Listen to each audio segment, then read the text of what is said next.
Everyone, welcome to my channel. আজকে Sunday, আজকে recipe chicken curry.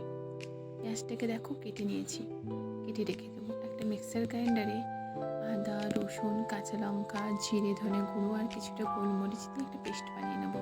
যদিও বা মিক্সার গ্রাইন্ডারটা আমার পরে প্রবলেম করতে আমাকে হামাদাসটাতেই কুটে নিতে হয়েছিল, একটু সমস্যা করেছে আজকে গ্রাইন্ডারটা।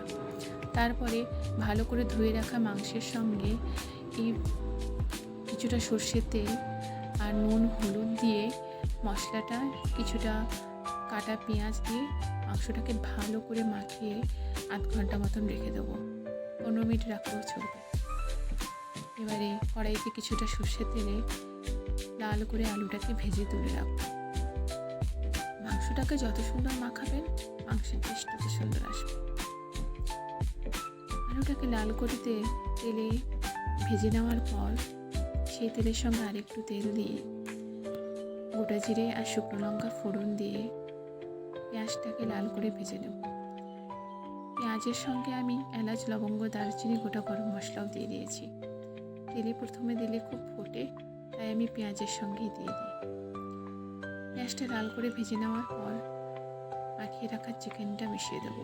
চিকেনটাকে কিছুক্ষণ নাড়াচাড়া করার পর দুটো মিডিয়াম সাইজের টমেটো কুচি করে নিয়েছিলাম, টমেটো কুচিটা দিয়ে দেবো এবং পরিমাণ মতো নুন আর একটু হলুদ লাগবে। ব্যাস, আর একটু হলুদ দিয়ে ঢাকা দিয়ে তেল ছেড়ে যাওয়া পর্যন্ত কষিয়ে নেব। কষানো হয়ে গেলে আগে থেকে করে রাখা গরম জল পরিমাণ মতো দিয়ে দেবো। যে যতটা ঝোল পছন্দ করবেন সেই অনুপাতে জল দেবেন।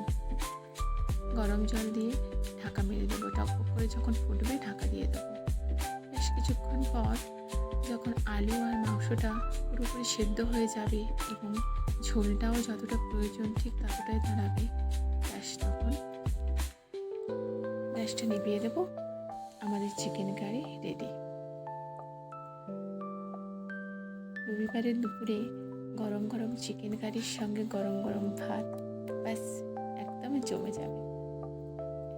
তোমাদের আমার ভিডিওগুলো যদি ভালো লাগে প্লিজ লাইক করো, শেয়ার করো, কমেন্ট করো। আমি সবে চ্যানেলটি চালু করেছি, চ্যানেলটিকে দাঁড়ানোর জন্য সাহায্য করো। আমাদের এখানে কলকাতায় বেশ ভালোই গরম পড়েছে। কয়েকদিন বৃষ্টি হওয়ার জন্য গরমটা একটু কমলেও আজ দেখছি বেশ ভালোই গরম পড়েছে। ফ্যান না চালিয়ে এক বিন্দু থাকা যাচ্ছে না। তোমরা কে কোথা থেকে ভিডিওটা দেখছো? তোমাদের ওখানে ওয়েদার কেমন? আমাকে কমেন্ট করে জানিও।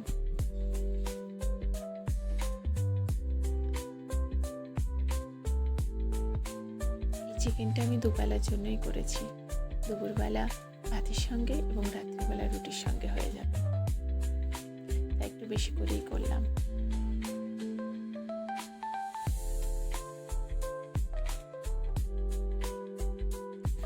আজকে চিকেনটা এত বড় বড় পিস এনেছে, নাড়তে খুব অসুবিধা হচ্ছিল। কড়াইটা আমার খুব একটা বড় নয়, একটু মিডিয়াম সাইজের পিস হলে নাড়তে খুব সুবিধে হয়, কষাতে খুব সুবিধে হয়।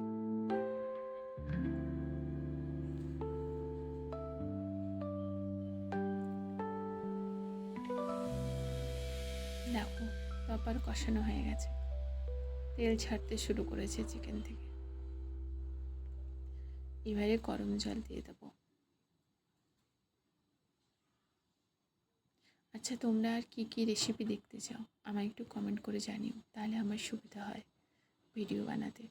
আমি নিত্য ঘরে যেভাবে বানাই, আমি যেভাবে বানিয়ে থাকি সেইভাবেই তোমাদের ভিডিওগুলো শেয়ার করি।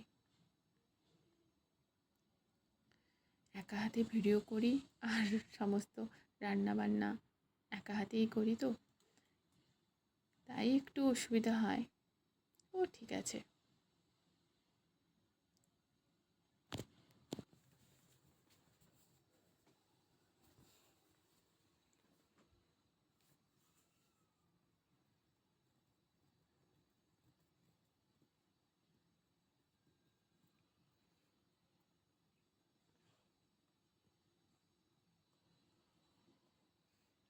দেখো ঝোল থেকে কেমন তেল ছাড়তে শুরু করেছে।